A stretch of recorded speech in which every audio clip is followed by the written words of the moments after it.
సుబ్రహ్మణ్యం సుబ్రహ్మణ్యం షణ్ముఖనాథ సుబ్రహ్మణ్యం సుబ్రహ్మణ్యం సుబ్రహ్మణ్యం షణ్ముఖనాథ సుబ్రహ్మణ్యం. ఆనమ్రీషు జనీషు పూర్ణ కరుణా వైదగ్ధ్యముత్తాలయ అంటారు మూకశంకరులు మూక పంచశతిలో. ఆమెకి ఏమిటి లోటు? ఆవిడికి ఏం లోటు లేదు, ఆయనకి లోటు లేదు, కాబట్టి వాళ్ళిద్దరూ పూర్ణులు. అటువంటి వాడికి ఎప్పుడైనా శాస్త్ర సంబంధమైనటువంటి విషయాన్ని చెప్పేటప్పుడు నేనింతవరకు ఎలా చెప్తున్నానో అంతకన్నా చాలా బాగా ఈ విషయం చెప్పాడే అన్నవాడు ఒకడు దొరికితే తనకన్నా బాగా వాడు చెప్పాడన్నటువంటి తన తృప్తియే తను పరాజయాన్ని పొందాడనడానికి కారణం. అలా చెప్పినవాడు లేడు. అలా చెప్పినవాడు ఎవరంటే సుబ్రహ్మణ్యుడు ఒక్కడే. అందుకే గుహ శబ్దం అన్వయమైంది ఆయనకి. గుహ అన్న మాటకు అర్థం ఏంటంటే ఆత్మస్వరూపి అని. లోకంలో ఎంగిలి చేయబడినటువంటి వస్తువు అన్నది లేదు సృష్టిలో ప్రతి వస్తువు ఎంగిలి. ఎందుచేత అంటే మనం తింటే కదండి ఎంగిలి అనుకోకండి. నేను దాని గురించి మాట్లాడితే అది ఎంగిలి అయిపోతుంది. ఎందుకంటే నేను మాట్లాడినప్పుడు నేను నోటితో మాట్లాడతాను, నా నాలుకల మీదకి అది వచ్చింది కాబట్టి అది ఎంగిలైపోయిందని గుర్తు. లోకంలో ఏదైనా ఎంగిలవుతుంది. ఎంగిలి కానిదంటూ ఉంటే ఒక్కటే ఉంటుంది. ఏది అంటే ఆత్మ. దాన్ని వాక్కులతో చెప్పడం కుదరదు, అనుభవంలోనే మిగులుతుంది. ఇక ఎంగిలి కానిదేది అంటే ఆత్మ. అంతకన్నా పవిత్రమైనది వేరొకటి లేదు. రాశీభూతమైనటువంటి ఆత్మ యొక్క స్వరూపమే సుబ్రహ్మణ్యుడు. అందుకే ఆయన బ్రహ్మజ్ఞాన సంపన్నుడు, నైష్ఠిక బ్రహ్మచర్యంతో ఉంటాడు. అటువంటి వాడు ఒకానొకప్పుడు పరమశివుడి దగ్గరికి వచ్చి ఒక మాట అన్నాడు. నాన్నగారు, ప్రణవం గురించి నేను ఒక విషయం చెప్పాలనుకుంటున్నానన్నాడు. అసలు రాశీభూతమైన ప్రణవమే పరమశివుడు. చాలా మంచిది చెప్పు అన్నాడు. నాన్నగారు, ఒక సంప్రదాయం ఒకటి ఉంది లోకంలో. ఏదైనా ఒక విషయాన్ని జిజ్ఞాసువై వినాలి అనుకుంటే, అంటే నాకన్నా తెలియనిది చెప్తాడేమో అని అనుకుంటే చెప్పేవాడు ఎత్తు మీద కూర్చోవాలి, వినేవాడు కింద కూర్చోవాలి. అది మర్యాద. అలాగే కూర్చుంటాను. శివుడు కింద కూర్చున్నాడు, సుబ్రహ్మణ్యుడు పైన కూర్చున్నాడు. ప్రణవం యొక్క వ్యాఖ్యానాన్ని చెప్పాడు. చెబితే పరమశివుడు సంతోషించి ఒక మాట అన్నాడు, నాకు సత్కారమైనది అన్నాడు. అంటే ఇన్నాళ్ళు నేను ప్రణవానికి ఏ అర్థం చెప్తున్నానో అంతకన్నా బాగా ఇవాళ నువ్వు చెప్పావు. అంటే శివుడు అర్థమైన వాడు సుబ్రహ్మణ్యుడు. శివతత్వమునందు గొప్పతనం ఏమిటంటే, ఒక కొడుక్కి తండ్రి బాగా అర్థమైనవాడు, ఒక కొడుకు తండ్రిని వదలనివాడు. లోకంలో కొడుకు అన్న శబ్దం చేత తండ్రి ఎక్కువ ప్రీతి ఎందుకు పొందుతాడు అంటే, ఆ కొడుకు దూరంగా ఉంటే తండ్రి సుఖపడతాడు అని లేదు. ఒక పురుషుడు అనుభవించేటటువంటి సుఖములలోకెల్లా చాలా గొప్ప సుఖమేది అని అడిగితే పుత్రగాత్ర పరిష్వంగము అని నిర్వచనం చేశారు. కుమారుణ్ణి కౌగిలించుకోవడం, కుమారుడితో కలిసి అన్నం తినడం, కుమారునితో కలిసి ఒక చూరు కింద పడుకోవడం, కొడుకుతో కలిసి ఉండడం, కొడుకుని ముట్టుకోగలగడం, తండ్రిని కొడుకు పలకరించడం, ప్రేమతో మాట్లాడడం, ఇంతకన్నా ఐశ్వర్యం తండ్రికి ఉండదు. అందుకే శాస్త్రం ఎరిగిన పెద్దలు ఒక వయస్సు వచ్చిన తరువాత ఏ ఉద్యోగ కారణంగానో కొంతకాలం దూరంగా ఉన్నా నేను పెద్దవాణ్ణి అవుతున్నాను అనగానే కొడుకు దగ్గరికన్నా వెళ్ళిపోతారు.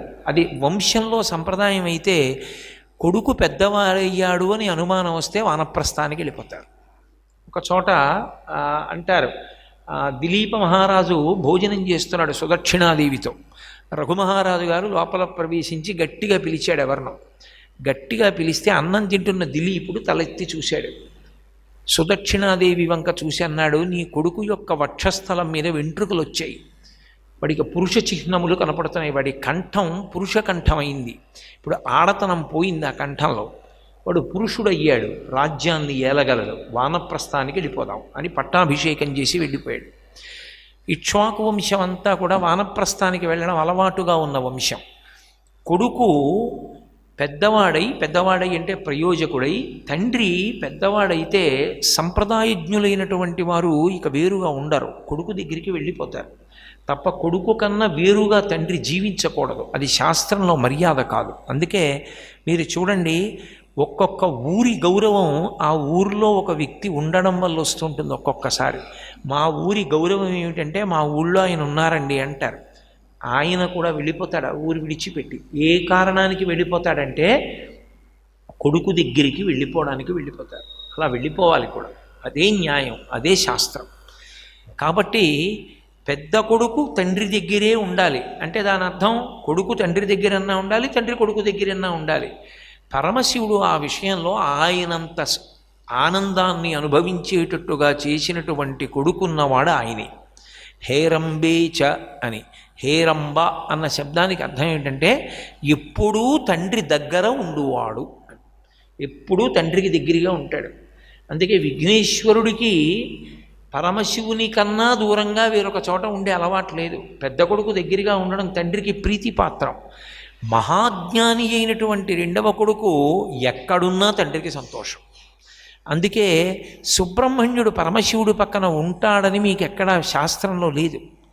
ఆయన కొండల మీద ఉంటూ ఉంటాడు, ఎన్నో చోట్ల కొండల మీద వెలిసి ఉంటాడు. విఘ్నేశ్వరుడు ఒక కొండ మీద వెలిశాడని ఉండదు. ఎందుకో తెలుసా? విఘ్నేశ్వరుడు ఓ కొండ మీద వెలిశాడండి, చాలా చోట్ల అనేక కారణాలకు అక్కడ ఉంటూ ఉంటాడు, తత్వం చెప్తూ ఉంటాడంటే అది శివుడికి ఇబ్బందికరం. అది లోకానికి మర్యాద నేర్పుతూ ఉంటుంది శివ కుటుంబం ఎప్పుడూ కూడా. ఎందుచేత అంటే ఒకటే కారణం. శంకరాచార్యులు వారు శివానంద లహరిలో చెప్తారు, నిత్యాయ త్రిగుణాత్మనే పురజితే కాత్యాయని శ్రేయసే సత్యాయాద్య కుటుంబిని అని పిలిచారు. అది ఆది కుటుంబం. కాబట్టి ఆ కుటుంబం లోకానికి అంతటికీ మర్యాద నేర్పుతూ ఉండాలి. అందుకే పెద్ద కుమారుడైన విఘ్నేశ్వరుడు ఎప్పుడూ పరమశివుడి పక్కన ఉంటాడు. మహాజ్ఞాని అయినటువంటి సుబ్రహ్మణ్యుడు ఆయనకి ఇక్కడే ఉండాలని ఉండదు, అంతటా తల్లిదండ్రుల్ని చూడగలడు.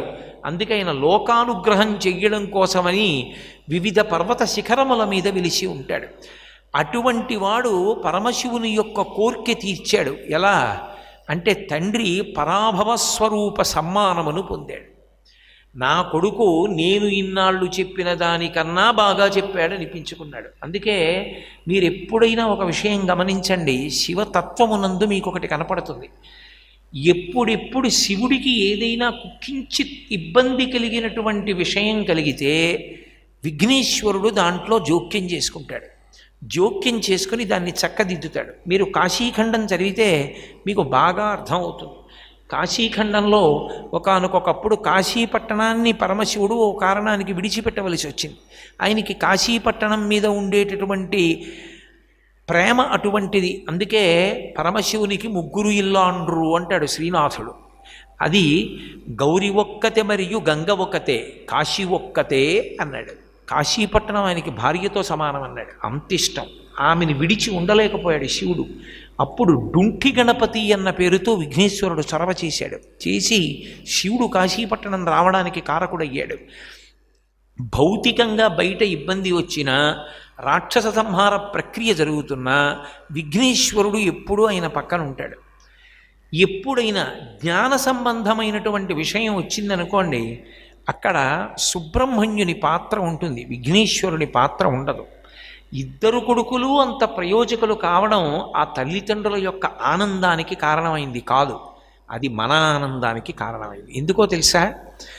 భర్త పాపం ఆయనకి ఇది లేదన్నా ఆదిశక్తి ఆవిడ శక్తిని ఆయనకి వాడాలి. ఏమిటో పెద్ద కొడుకు పాపం కొంచెం వెనకబడ్డాడండి అంటే ఆవిడ శక్తిని ఆయనకి వాడాలి. రెండో కొడుకేనండి కొంచెం ఇబ్బంది, వాడికి ఏమిటో చదువు రాలేదంటే ఆదిశక్తి అయినటువంటి అమ్మవారు పిల్లాడికి వాడాలి. ఇప్పుడు ఆదిశక్తి అయిన అమ్మవారు తన శక్తిని వాడడానికి తన కుటుంబంలో ఎవరికి అవసరం ఉంది? పరమశివుడు పూర్వుడు, పెద్ద కొడుకు ప్రయోజకుడు, రెండవ కొడుకు జ్ఞాని. ఎవరికి ఉపయోగించాలి ఆవిడ శక్తి? అందుకని ఎవరికి ఉపయోగిద్దామని ఆవిడ చూస్తుంటుందిట, నోటితో అడగక్కర్లేట. ఆనమ్రేషు జనేషు పూర్ణ కరుణ వైదగ్ధ్యముత్తాలయ అన్నాడు. వెళ్ళి ఓసారి ఇలా అంటే చాలుట, అబ్బా వీడోడు దొరికాడు రా నేను ఇవ్వడానికి, లేకపోతే ఏం చేసుకొని ఈ శక్తిని వాడిని ఉద్ధరిస్తుంటుందిట ఆవిడ.